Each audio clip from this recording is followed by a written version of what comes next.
Magandang araw Pilipinas, narito ang latest sa lagay po ng ating panahon. Apektado ng easterlies ang silangang bahagi ng Luzon at ng Kabisayaan, habang Intertropical Convergence Zone naman o ITZZ ang nakakaapekto sa Mindanao at lalawigan ng Palawan. Pareho po itong weather system ay nagdudulot ng mga pagulan sa ilang bahagi po ng ating bansa. Samantala, update muna sa low pressure area na minomonitor natin. Huling nakita po ang sentro nito sa layong 1,150 kilometers silangan huyan ng Eastern Visayas. So as of now ay nasa labas pa po ito ng ating area of responsibility, but in the next 3 hours o ngayong umaga din ay inaasahan nating papasok po ito ng PAR.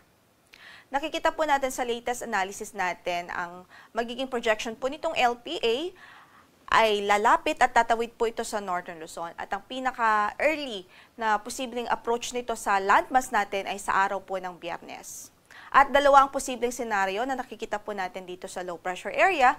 Una, possible po na mabuo ito o ma-develop into a tropical depression bago pa man po ito lumapit sa landmass at bago pa ito tumawid ng ating landmass.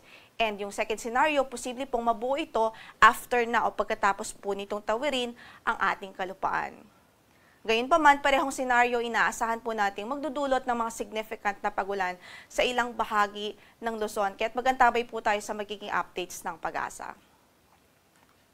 Para naman sa magiging lagay ng ating panahon sa araw na ito, dito nga po sa Catanduanes, Albay, Sorsogon ay inaasahan po natin ang maulap na papaurin na matataas na tsansa ng mga pagulan at pagkidlat pagkulog dahil po sa easterlies. Samantalang sa Metro Manila at natitirang bahagi naman ng Southern Luzon, dito sa Central Luzon at maging sa Northern Luzon, asahan po natin ang mga localized thunderstorms, especially sa hapon at gabi dahil din sa easterlies. Samantala, sa Palawan Province, inaasahan po natin ang maulap na papaurin at tsansa o mataas na tsansa ng mga pagulan dahil sa Intertropical Convergence Zone.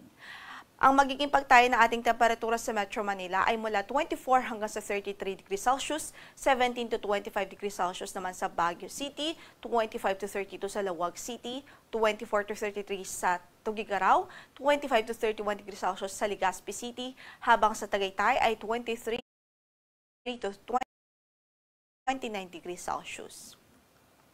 Samantala, maulap din ang papaurin at mataas ang tsansa ng mga pag-ulan sa Northern at Eastern Samar dahil din po sa easterlies. Samantalang dito nga po sa Palawan, ulitin nga lamang po natin ay maulap ang papaurin at mataas ang tsansa ng mga pag-ulan ngayon.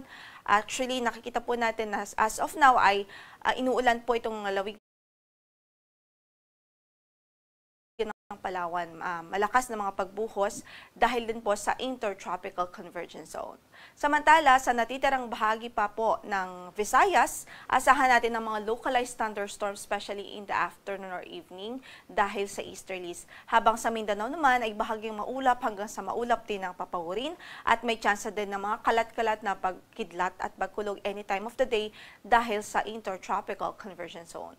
Saan man ang lakad ng ating mga kababayan, abiso pa rin natin at advice natin magdala po ng payong at mga pananggalang sa ulan dahil posible pa rin po ang mga localized thunderstorms even doon sa lugar na hindi gaano kaapektado ng mga malawakang pag-ulan. Samantala, para sa pagtayo ng ating temperatura sa Tacloban, from 25 to 31 degrees Celsius, sa Iloilo, 25 to 33 degrees Celsius, 26 to 31 degrees Celsius naman ho sa Cebu, 24 to 31 degrees Celsius sa Kalayaan, 25 to 32 sa Zamboanga City, 24 to 30 degrees Celsius sa Cagayan de Oro, 25 to 31 degrees Celsius sa Davao City. At sa ngayon ay wala naman po tayong gale warning na nakataas sa mga bahagi ng ating mga baybaying dagat. Banayad hanggang sa katamtaman ang magiging pag-alon ng kondisyon ng ating karagatan. Ang sunrise po natin for today is 5:43 in the morning at lulubog ang araw mamaya sa ganap na alas 6:16 ng gabi. Ito po si Lori de la Cruz Galicia. Magandang umaga po.